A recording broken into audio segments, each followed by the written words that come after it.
At any street corner, the feeling of absurdity can strike any man in the face. Albert Camus. There's a strange kind of exhaustion that creeps in, not the kind that comes from physical effort, but the kind that comes from living inside something that feels pointless. You wake up, you work, you scroll, you consume, you sleep, and then you do it all again, over and over. A perfectly designed loop, efficient, productive, endless. And yet, somewhere beneath the surface, something feels wrong, off, hollow. It's not burnout, it's not depression. It's something quieter, something harder to explain. A feeling that life has somehow been reduced to filling time, that you're part of a system that demands everything, your time, your attention, your energy, but offers nothing back that feels real or lasting or meaningful. Camus called this the absurd. The moment when the routines, the structures, the distractions suddenly crack, and behind them you glimpse something terrifying, the realization that none of it was ever built to answer the questions that matter. The feeling that modern life isn't broken. It's working exactly as designed. If that sounds familiar, you're not alone, and you're not broken. You are awake. Awake in a world that's perfectly engineered to keep most people asleep. If this resonates with you, consider subscribing, leave a like to support this reflection, and stay with me. Because today we're going to uncover why modern life feels so pointless and what Camus believed we could do about it. Let's begin. This is the breaking point. The moment when you realize no answer is coming. No revelation, no breakthrough that suddenly makes everything make sense. The waiting ends, not because the answer arrives, but because it never existed to begin with. You look around, and the truth is undeniable. The job won't save you. The relationship won't save you. The next milestone won't save you. No mentor, no belief system, no structure will deliver the meaning you've been taught to expect.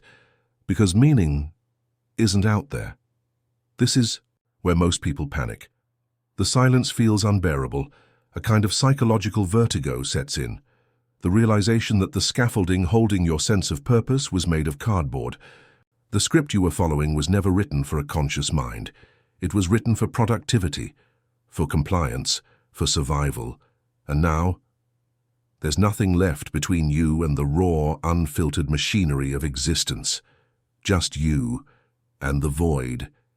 And yet, this is also where something strange happens. When the collapse is complete, when the illusions fall away, a new kind of space opens up. Terrifying, yes, but also honest. Honest in a way the scripted life never was. You stop asking, what's the point? And you start realizing the question was never going to be answered externally. You stop waiting for the universe to hand you purpose. You start understanding that the universe was never offering it in the first place. Camus saw this not as the end, but as the beginning of real freedom, the freedom that comes when you accept the absurd fully, not as a curse, not as despair, but as clarity. There is no meaning, the universe whispers, and instead of collapsing in Mar, you stand, because now, for the first time, you're not living someone else's story. You're not chasing someone else's definition of a meaningful life. You're awake. And that changes everything. The noise of modern life suddenly makes sense, not as failure, but as design. You understand why it never worked, why the happiness never lasted, why the success never fulfilled, why the distractions never silenced the quiet. It was never supposed to. The system isn't broken, it's functioning exactly as intended, to keep you asleep, compliant, productive, and empty enough to keep consuming. And now that you see it, you face a choice. You can't go back, you can't unsee the machinery, you can't unknow the silence. The absurd stands in front of you, full-size, unblinking, indifferent, and in that moment, you realize the only thing left is you. Your mind, your breath, your decisions, your rebellion against the absurd. No one is coming. No answer is coming. Nothing. And no one. And somehow, knowing that, you begin to understand what it truly means to be free. Here's the paradox no one prepares you for. The moment you stop searching for meaning, the moment you stop demanding that life explain itself, something unexpected happens. The emptiness doesn't disappear, the absurd doesn't dissolve, but it loses its teeth. Its power to terrify fades, because the real horror was never the absence of meaning. The real horror was waiting for something. That was never coming.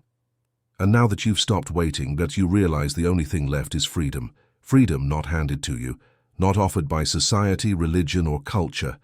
A heavier kind of freedom. The kind that feels like standing at the edge of an infinite void and realizing that there's no one to tell you how to live. No script, no higher order, no cosmic validation. Just the raw fact of your existence, and the terrifying, exhilarating truth that what you do with it is entirely up to you. Camus never said this would be easy. He knew the absurd wasn't some intellectual concept. It was a daily confrontation, a constant tension. The boulder doesn't disappear. The treadmill doesn't stop. The silence of the universe remains. But your relationship to it changes. You stop being a prisoner of the question, what's the meaning of life? And you start becoming the answer, not because it's objectively true, but because you say so. You start realizing that meaning isn't something you find. It's something you create, quietly, defiantly, in the way you show up, in the way you love, despite knowing it's temporary, in the way you create, despite knowing it will fade, in the way you embrace joy, despite knowing it has no cosmic significance, and in the way you carry the weight of the absurd. And still, choose to live. That's the revolt Camus spoke of. Not a revolt that tries to destroy the absurd, but a revolt that refuses to be destroyed by it. A rebellion of presence, of consciousness, of participation. The freedom to declare the universe may be silent, but I am not. And with that, every moment, every small act of living becomes sacred. Not because it's eternal, but because it isn't.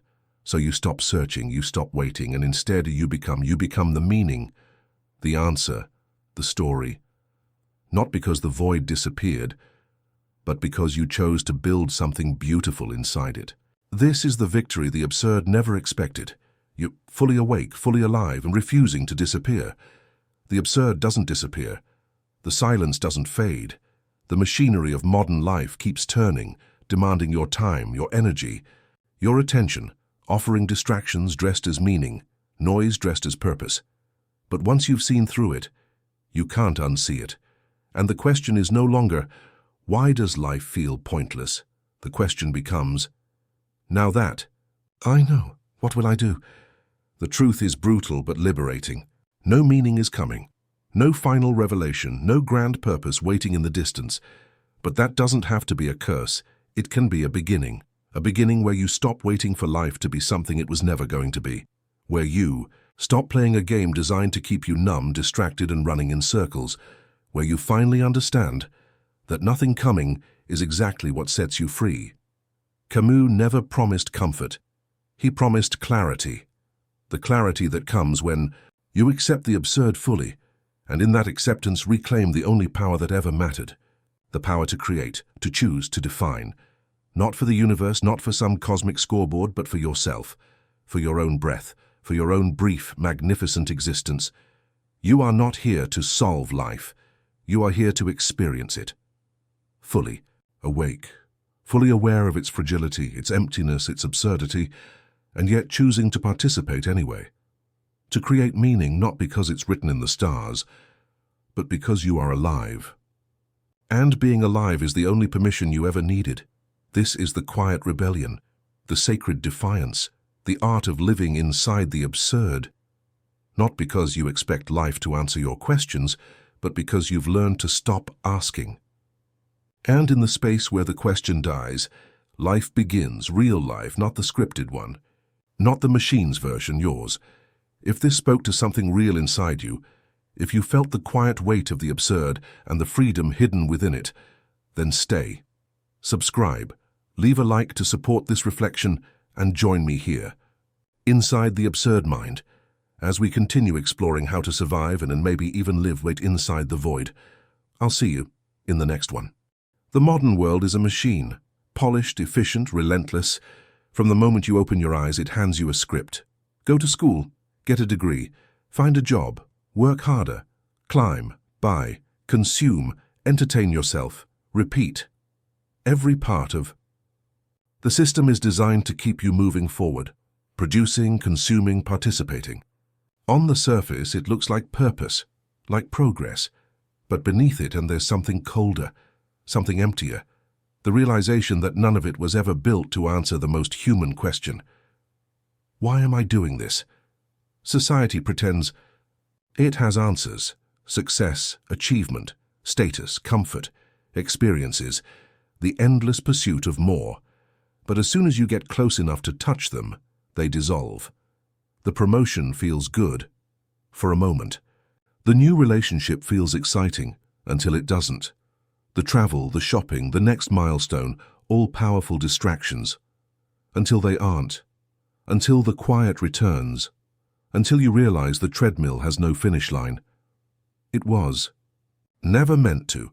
The machine doesn't care if you're fulfilled, it only cares if you keep moving. This is the moment the absurd strikes. You stare at the routine you've been told to follow. The calendar, the deadlines, the targets, the metrics, and something inside asks, is this really living? You start to notice the cracks, the way conversations feel scripted, the way success feels hollow the second it's achieved, the way pleasure fades faster than it arrives, and once you see it, you can't unsee it. The script that once gave you comfort starts to suffocate. Camus warned about this. He described it perfectly. At any street corner, the feeling of absurdity can strike any man in the face. It doesn't arrive like lightning. It arrives in the quiet, the pause between tasks, the moment after the achievement, the silence. At the end of the scroll, you realize you've been running, not towards something, but away from something, away from the terrifying silence behind it all. This is the hidden truth modern life never talks about, not because it's a glitch, but because it's a feature. The system was never designed to answer existential questions. It was designed to suppress them, to drown them out with noise, with novelty, with endless cycles of doing. As long as you stay distracted, the machine wins. But the moment you stop, the moment you see it, everything changes. And not everyone survives that moment intact. Because once the illusion cracks, the emptiness rushes in. You realize you were never chasing meaning. You were chasing escape from the unbearable truth that modern life isn't broken. It's perfectly functional, for a purpose it never explained to you. A purpose that has nothing to do with your fulfillment, your peace, or your existence as a conscious being. And the absurd is simply the moment you finally see it for what it is. It usually starts quietly. A random afternoon, a mundane task, a pause between notifications. Suddenly the noise fades just enough. And there it is, that creeping sense of pointlessness. You look around and realize you've been moving but not arriving. You've been filling your calendar, filling your time, filling your life, but the space inside you remains untouched. Untouched by the promotions, untouched by the likes, untouched by the endless pursuit of being enough for a world that was never designed to care. At first, you try to fight it. You double down on the formula. Maybe I just need a bigger goal. Maybe I need to change careers. Maybe I need a new city, a new partner, a new version of myself. You convince yourself that the emptiness is temporary, that it's a personal failure, not a systemic condition. You pour more energy, more effort, more time into fixing what feels broken, without realizing the machine isn't broken. It's working exactly as intended, and then it hits. Harder this time. The realization that the treadmill doesn't stop, that the finish line keeps moving, that no matter how much you achieve, how much you experience, how much you acquire, the question remains. It waits for you in the silence. Why? Why am I doing this? Why does none of it ever feel like it's enough? Why do moments of happiness evaporate faster than I can hold them? It's a quiet collapse, not of your life, but of the illusion that life was supposed to feel different. Camus saw this collapse not as failure, but as clarity. The point where the mask of meaning slips, and for the first time, you see the absurd naked. You see the machinery without the decoration. You realize you were never running toward fulfillment. You were running from the void, from the silence that waits behind every accomplishment, behind every relationship, behind every pursuit. The silence that modern life teaches you to fear, because once you hear it, you can't unhear it. The culture around you isn't built to help you face this. It's built to distract you from it. Ads whisper that the next purchase will make it better. Influencers tell you the next lifestyle change is the answer. Productivity gurus tell you the problem is your lack of discipline.